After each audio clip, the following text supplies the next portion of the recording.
That was the week's trading in some of the major stock markets.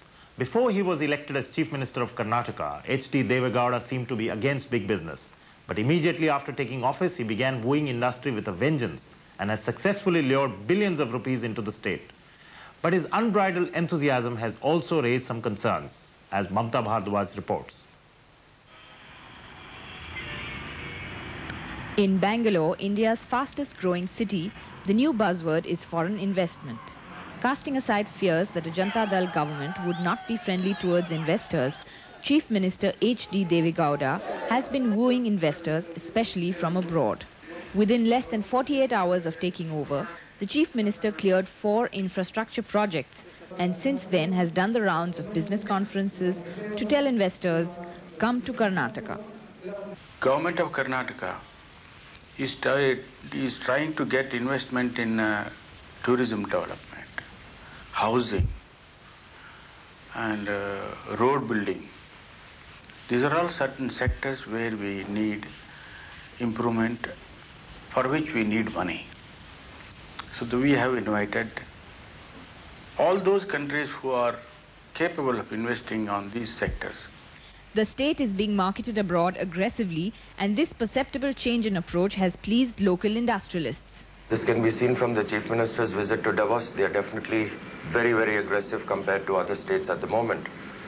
And this has made a tremendous impact on the American companies because they were a little wary about a new type of government coming in, what would be the response. But this has totally boosted the confidence of these companies.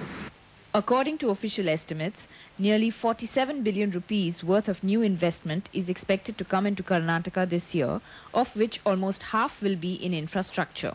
Karnataka has the lowest investment in infrastructure among leading industrialized states, and the provincial government has homed in on several projects in the power and other core sectors, all of which have foreign involvement.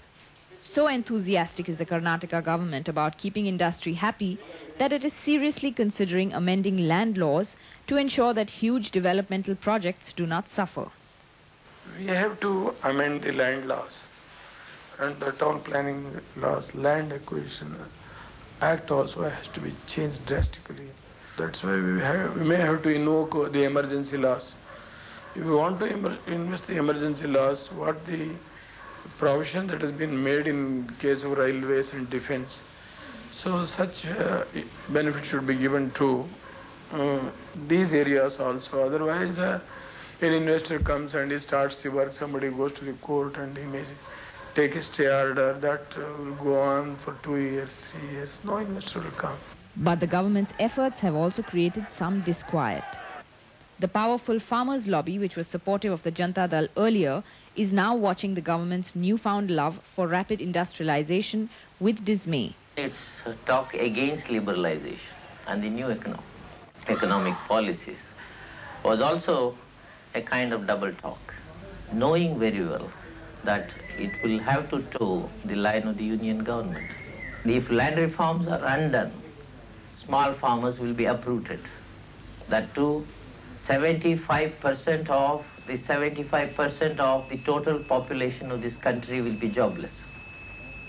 That is the effect of even touching the land ceiling laws.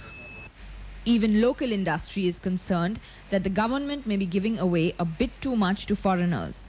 For example, foreign power companies are charged with inflating their capital cost estimates to obtain unreasonable returns.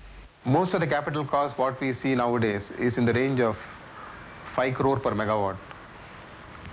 Whereas there are a lot of people in India who are convinced that such projects could be executed at 3.5 to 4 crore per megawatt. With this inflated capital cost, naturally the final amounts on actual returns go from 16 to nearly 22 to 23%. And that's pretty high. But for the Karnataka government, there is no stopping its race towards becoming the most investor-friendly state in the country. Up next, don't throw away